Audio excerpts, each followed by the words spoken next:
Есенмісіз эфирда яңалыклар шығарылышы студияда Лилия Гатина алғатаба қойбір темалар турында.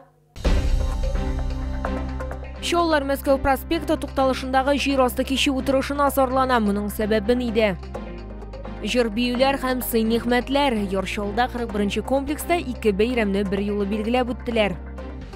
КамАЗ футбол клубы Рубинға каршы уен нинди исәп белән тамамланды.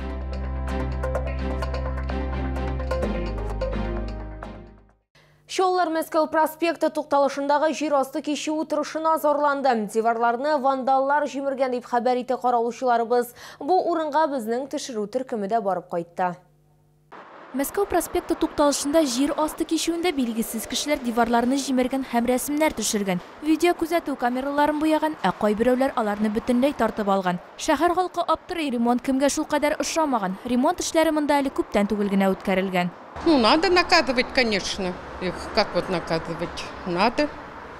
Это очень красиво было как-то, а сейчас вообще стало как дико даже. Вроде только делали ремонт, видишь, уже разбили, там нарисовали, тут покрасили. Это же как-то свинство уже. Ну, во-первых, их надо поймать, привлекать родителей самым строжайшим образом. Пусть родители отвечают, может, что-нибудь поймут наши детки.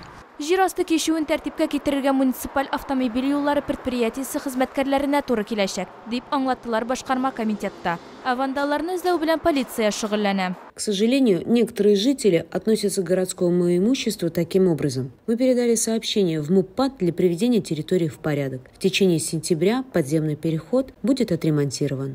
Вандалларга 40 000 сум күләмендә штрафтан алып 3 елга кадәр иректән мәхрүм ителү куркынычы яный. Айзилә Шаймөхәммәтова, Ленар Султанов, яңалыклар.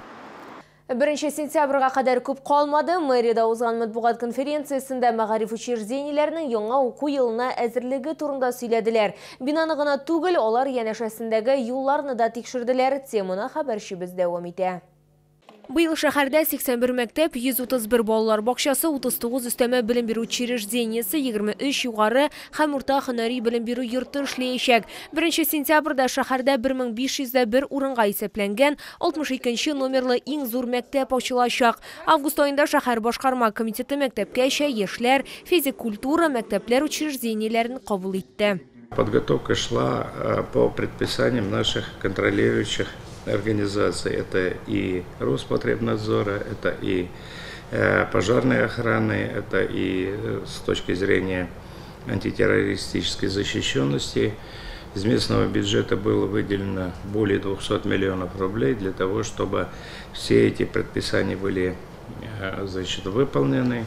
Биналар гына түгел, алар янындагы юллар да имин булырга тиеш, чөнки күп кенә укучылар дәресләргә ашыга, юллар аша кисеп үтә. Соңгы 7 айда гына бәлек булмаганнар катнашында 65 авария булды. Аларда бер бала һәлак булды. 70тән артыгы төрле авыр җәрәхәтләр алды. Бу хакта ЮХИДИ бүлеге башлыгы урынбасары Илдар Әйюпов сөйләде. Дәүләт автоинспекциясе хезмәткәрләре берем бирү учреждениеләре янында юл куркынычсызлыгы буенча комиссия оештырды. Имин булмаган участоклар артык мәктәп янында табылган.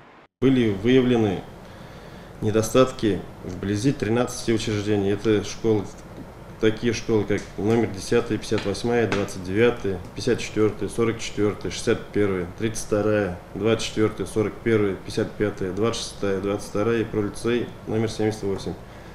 Нашими сотрудниками были составлены акты, и данная информация направлена в исполнительный комитет города, а также в прокуратуру. ЮХИДИ мәгълүматларына караганда, аварияләрнең иң киң таралган сәбәбе балалар юлга кискен һәм көтелмәгәндә килеп чыга. Машина йөртүчеләр аларны күрми дә кала. Монда юл транспорт һәлакәтләре ешрак ишегалларында була. Моннан тыш еш кына балалар җәяүлеләр кичүе аша велосипедтан һәм самокатлардан төшмичә генә үтә һәм автомобильчеләрнең корбаны була. Автоинспекторлар бу хаталарны яшь чаллар белән махсус дәресләрдә тагын бер кат искә төшерәчәк. Лилия Гатина, Русланбек Мухамметов, Ленар Султанов, яңалыклар. Йоршолыда 41-ші комплекста 2 бәйрәмне бір юлы билгеләп үттеләр. Ул безнең Ишегалды республика программасы буенча эшләрне тәмамлауга багышланган чара һәм ел сайын үткәрелә торган Ишегалды бәйрәме иде. Толырак хәбәрчебез материалында.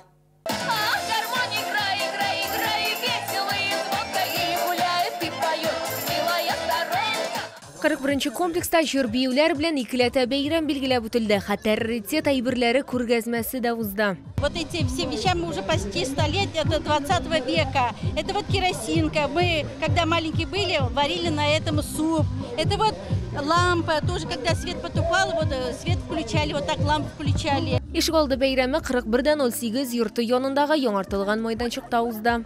Управляющая компания «Махаля» в этом году попал в 41-й комплекс. Это 7 дворов, 3 больших дома, 3 ромашки и 1 дом в конце, там, 41-22. Основные работы – это благоустройство придомовой территории, это увеличение парковочных мест, это расширение дорог, это расширение пешеходных тротуаров. Әкәҗә сукмаклары шын юлга әйләнде. Әлеге үзгәрешләрне җирле халык та бәяләде. Все понравилось, хорошо сделали. Просторно все, дороги хорошие. Коляской просто одно удовольствие ходить гулять.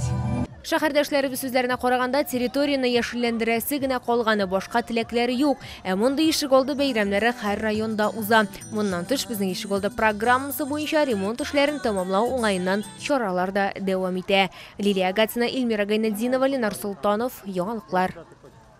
Уен бу сезонның иң көтеп алынган матчы булгандыр мөгаене сүз Татарстан дерби турында бара. КамАЗ футбол клубы Рубинга каршы. Уен узган якшәмбедә узды. Соңгы тапкыр командалар 24 ел элек очрашканнар. Казанлыларның Барселонаны, Россия кубогы һәм Супер кубогын һәм башка бик күп җиңүләре бар. Шауларның 6 матчы әлегә отышларсыз. Иң көчлеләрнең уены ничек узуы турында хәзер үк сөйләргә әзербез. Мы вас верим. Любим и надеемся. Удачи!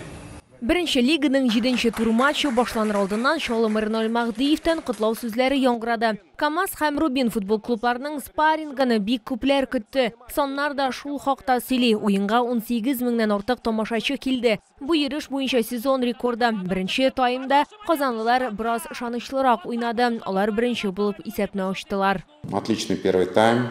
Считаю, что должны были забивать больше, чем один мяч. Полностью доминировали, наверное, самый качественный футбол, который был в этом году. Вот. Но, к сожалению, в втором тайме игра разбилась на эпизоды. Рубин футбол клубының берничә алмашы бар иде. Казанлыларның баш тренер фикеренчә, уен төзелеше булмаган. Аның каравы КамАЗ спортчылары максималь мотивация белән көрәште. Шауларның планнарына җиңелү кермәде. Тик голны компенсацияләнгән вакытта гына кертә алдык. Бу һәр вакыт көндәшкә психологик һөҗүм. Табло хисабын Эмир Мөхәммәд чагыштыра. Шалы сакчысы штраф майданында флангтан соң тупны кабул итә һәм Рубин капкасына кертә. Очрашу нәтиҗәләре 1-1 исәбе белән. Принципиальный матч, дерби. Антураж очень был хороший, да. Спасибо нашим болельщикам, очень хорошо поддерживали, как и все матчи. Им респект. Первый тайм, надо быть справедливой, хорошая команда. Рубин остался за Рубином. Во втором тайме сделали коррективы. КамАЗ футбол клубы лидерлыкны тотам. Киләсе уен 4 сентябрьдә булачак. Клансак дружинасы көндәше Калининградтан Балтика булачак. Лилия Гатина, Эльмира Гайнетдинова, яңалыклар. 30 августта Йорчолыда шәһәр һәм республика көнен билгеләп үтәчәкләр. Чаралар берничә майданчыкта узачак. Мәсәлән, Чәчәкләр фестивале Хәсән Туфан проспектында, Чулман проспектыннан алып, Раскольников урамына кадәр булачак. Майданда Айова төркеме чыгыш ясаячак. Шуңа бәйле рәвештә көн дәвамында 7 сәгатьтән 23:30 минутка кадәр майдан янындагы автомобиль юлларында транспорт хәрәкәте шикләнәчәк. Шулай итеп, автомобильчеләр һәм җәмәгать транспорты өчен Чулман проспекты Раис Биляев урамы белән Вахитов проспекты арасындагы 2 юнәлештә дә ябылачак. Хәсән Туфан проспекты Чулманнан алып Раскольников урамына кадәр һәм Раис Биляев урамыннан Хәсән Туфан урамына кадәр автомобиль хуҗаларына урап узу юлларын алдан уйлап йөрүләре сорала. Бу сезгә җиткерәсе соңгы мәгълүматыбыз иде. Мин Лилия Гатина сезнең белән сау булашам һәм барчаларыгызны да якынлашып килүче бәйрәмнәр белән тәбрик итәбез.